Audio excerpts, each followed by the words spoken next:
The journey so far. The traveler had followed the path of the sun, seeking wisdom in its golden light. But wisdom is never whole without its shadow. Last night by the fire, the traveler heard the voice of an unseen presence, a part of themselves long forgotten. And so, the path now leads deeper, not into the light, but into the places the traveler has avoided. Tonight, the fire does not only burn, it reveals. Close your eyes and listen to the fire. Let its warmth surround you, its light flicker in the darkness of your mind. Tonight, you will travel beyond time, beyond space, into the wisdom of the ancients. You are about to embark on a journey, to uncover the truth of who you are, beyond names, beyond identity. Sit by the fire, listen to the drums, and let the story awaken something deep inside you. The fire crackled in the heart of the great forest, its embers rising like whispers of the past, carried by the wind. Shadows flickered against the ancient trees, weaving stories into the night. The traveler sat in silence, watching the flames dance, their golden glow illuminating the faces of those who had gathered. Eyes like mirrors reflected the fire, yet behind them something deeper stirred, the presence of those unseen, those who had walked this path before. Tonight, the fire was not just warmth, it was a portal, a doorway between worlds, where the voices of the past and the echoes of the future met. It was here that the traveler had come to seek wisdom, to understand what had remained hidden, to face what had long been avoided. But something was different this time. The traveler had walked far. They had met the winds that whispered forgotten names, the rivers that carried the memories of time, the mountains that stood silent, yet spoke through the roots of the earth.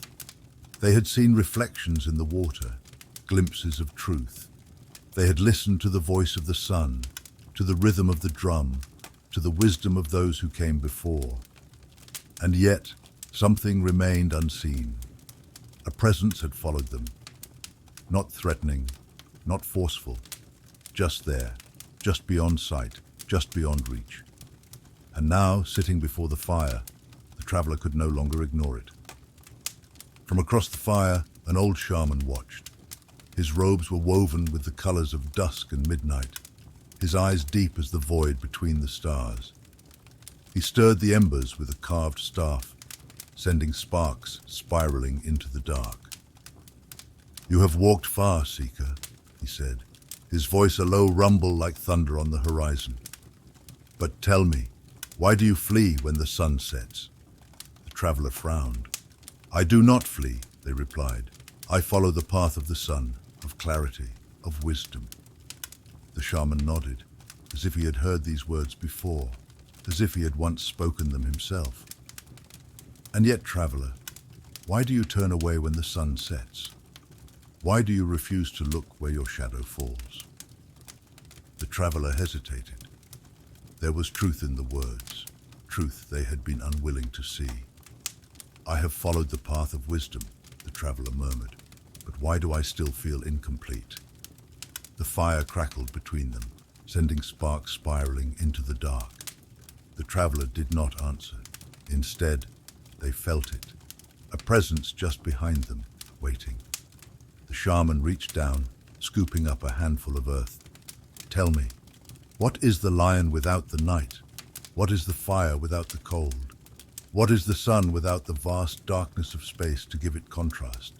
Without the shadow, the light is meaningless. Without the night, the stars would never be seen." He held out his hand, turning it so that the firelight cast a shadow on the ground behind him. Light does not destroy darkness, it creates it.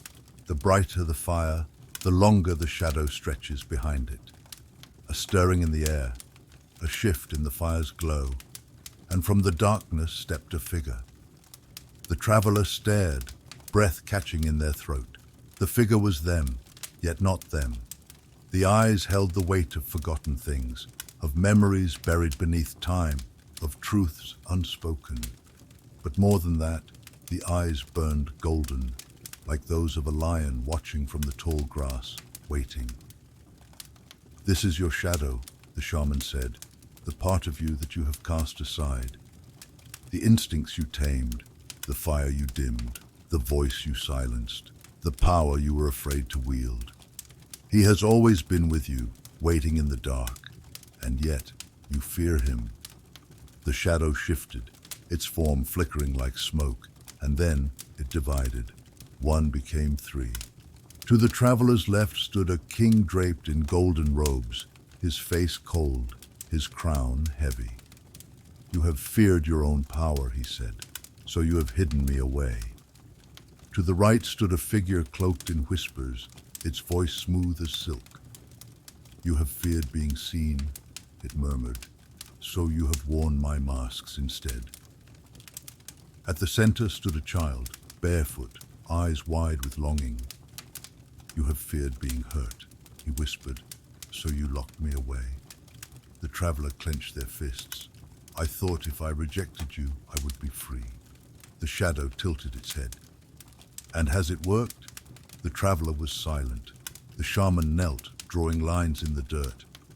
"Look," he said, and the traveler saw a map. One path bathed in golden light, another shrouded in darkness, both leading to the same place. "You cannot walk only where the sun shines.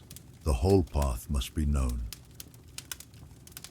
The traveler hesitated. The fire flickered. The shadow stood waiting. And then they stepped forward. For the first time, they saw the shadow not as an enemy, but as a part of themselves left in the dark for too long.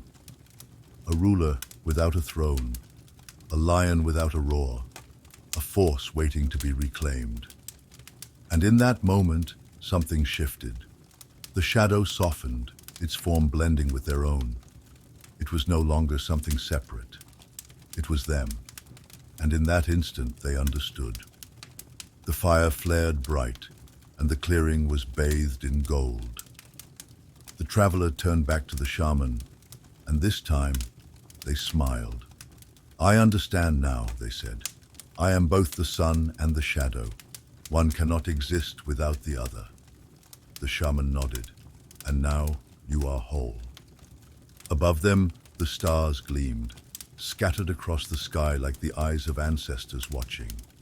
The drums began again, slow and steady, the rhythm of the universe itself. The traveler closed their eyes, feeling the beat in their chest. They had walked the path of the sun, but now they could finally walk the path of the stars. Close your eyes and listen to the fire. The next step had already begun. The path continues.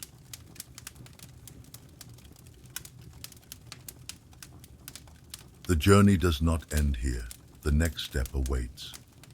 If you are ready, come forward and listen.